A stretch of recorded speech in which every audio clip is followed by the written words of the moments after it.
If you're crazy and want to bark at people or throw them in front of a subway, do it indoors? Hello and welcome back to the Reactivist Podcast. I'm Marlene Shivo. I was watching an interview with Tucker Carlson. He sat down with New York City Mayor Eric Adams. The single largest private sector employer in your city, of course, is banking. Right. And by far. And they're moving out. And so, how do you pay for a city of 8 million people if an increasing percentage of the population is poor? If the rich people are leaving, which they are. They are leaving, and it's getting more expensive. People don't want to pay the kind of money that it takes to live in New York City, raise a family in New York City, forget that, and then walk the streets of New York a little more afraid or a lot more afraid, encountering aggressive people, just riding the subway to go to work or to go out. It's sort of like common sense, but that money starts to leave New York, and New York is going to have even more problems. First of all, we have to stop that far left rhetoric that wants to demonize success. And far too often we do that. We want to be difficult to business, we want to demonize success. We want to do things that impact the quality of life in cities. I was more intrigued about the things that came out of Tucker Carlson's mouth than I was by the things that Eric Adams said. Take a listen. This is a liberal vision. Mm-hmm. You want to do weird stuff at home, we're not going to bother you, we're not going to ask any questions, but it's kind of up to you because it's your life. Right. That's kind of the liberal idea. Don't do it on the street. You want to have a parade, put your junk away at the Pride Parade. Don't have sex with people in ATMs. Don't smoke weed on the street. If, you're a violent, crazy person, don't bark at people on the subway or push them in front of trains. Just keep it indoors. Why can't New York arrive at that? So let's dissect this for just 1 second.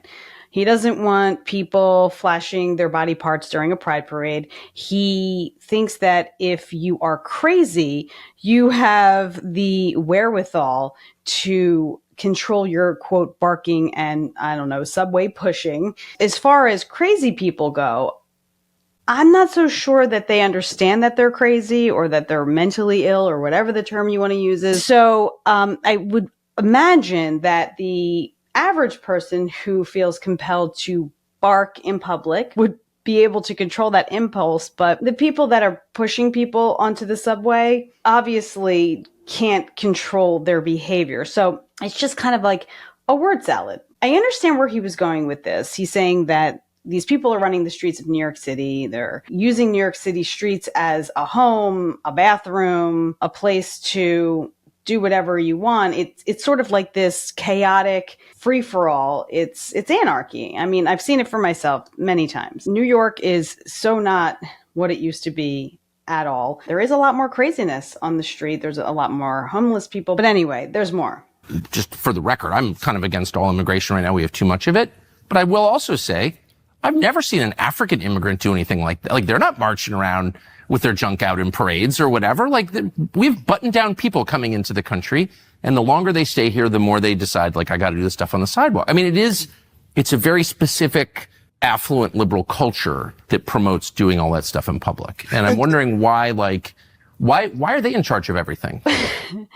All right. I get that he's down on immigration. A lot of people today are absolutely down on the mass amounts of humans crossing the border and are living here undocumented, and taxpayers have to pay for them to be here. That part is understandable. But when he says, I've never seen African immigrants behave this way, what are you talking about? Have you been all over every city in America where there are African immigrants that you have been able to isolate that they are African immigrants? That's for starters. The second part is the part where he says they're not marching in parades with their junk out. Do you see what he did? He made the leap from immigrants to the Pride Parade, which are completely separate issues altogether, unless he's talking about gay immigrants. But let's be real, that's not what he said, and that's not what he meant. He's trying to differentiate between immigrants from certain places and their behavior attached to that. On top of it, he's sort of mixing a bunch of issues together as to what people should do behind closed doors. If you're going to interview the mayor of New York City and you just kind of want to make a point that the liberals are off the rails and they're running the asylum. You can make that point, but can you also get to the crux of the issues that New York City is dealing with and what the solutions are? And that's what I was waiting to hear. You would not have one argument with me. Don't publicly inject yourself with drugs. Don't publicly urinate on the street. Yeah. Don't smoke in front of somebody's house, smoking your cannabis. If you want to smoke cannabis, do it at home. Yeah. If you want to urinate, go use the bathroom. The people that are urinating on the street don't have a place to go to the bathroom because they're homeless. So this is a bigger issue here. It's not so much about the behavior, it's about the population that now exists in New York and is not being dealt with, is not being handled in any capacity. And in Eric Adams' defense-ish, because I'm not a fan of his, Bill de Blasio ran New York City into the ground. I watched it happen. New York was a wonderful place to live for a very long time under Mayor Bloomberg. And when de Blasio took over, little by little, you would see more homeless people, more mentally ill people, and nothing was being done about it. Oh, wait, that's a lie. He started putting them up in hotels, the way the migrants are now occupying hotels in New York. But it didn't stop the homeless population from increasing and increasing and increasing. And it hasn't decreased on Eric Adams' watch. So it's not about urinating on the street. It's about people living on the street. The other thing, when he says you want to shoot your drugs up, do it in your house, I actually disagree with that. Now, smoking weed is a different thing because it's legal in New York and they have cannabis shops all over the city. But as far as shooting up drugs, illegal drugs on the street, I actually think people should shoot up on the street so that they can get caught and then be held accountable for getting illegal drugs and using them.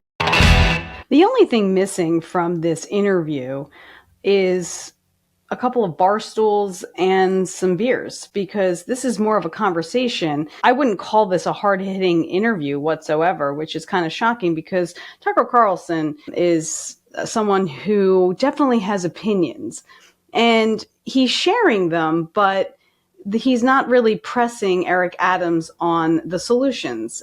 Eric Adams, he's just sort of agreeing to Tucker Carlson, saying, you're not going to get an argument from me. You're right about everything you're saying. Great. He's recognizing that. You'd have to be an idiot not to recognize that. But he's not actually saying what it looks like to get to a better place. I mean, New York City is a landfill these days.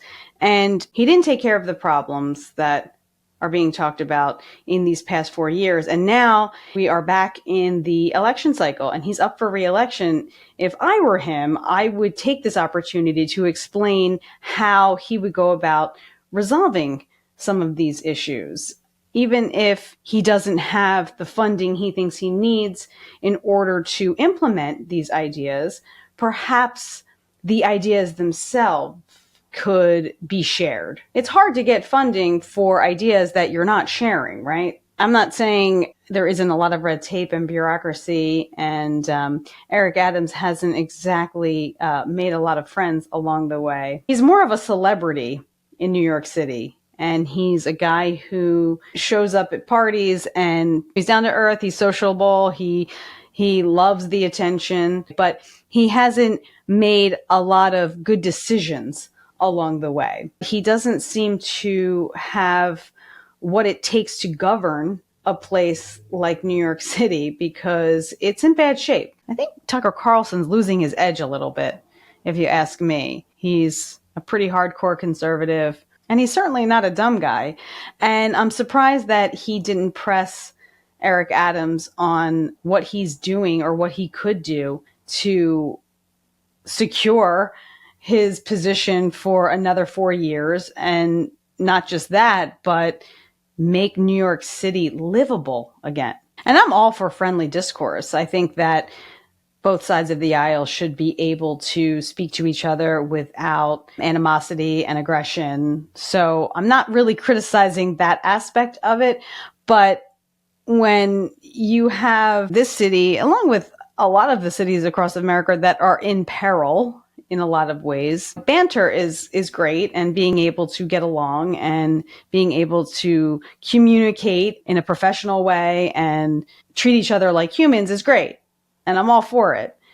But when the conversation leads to nowhere, I walk away from the interview saying, New York is going nowhere, and it's going nowhere fast.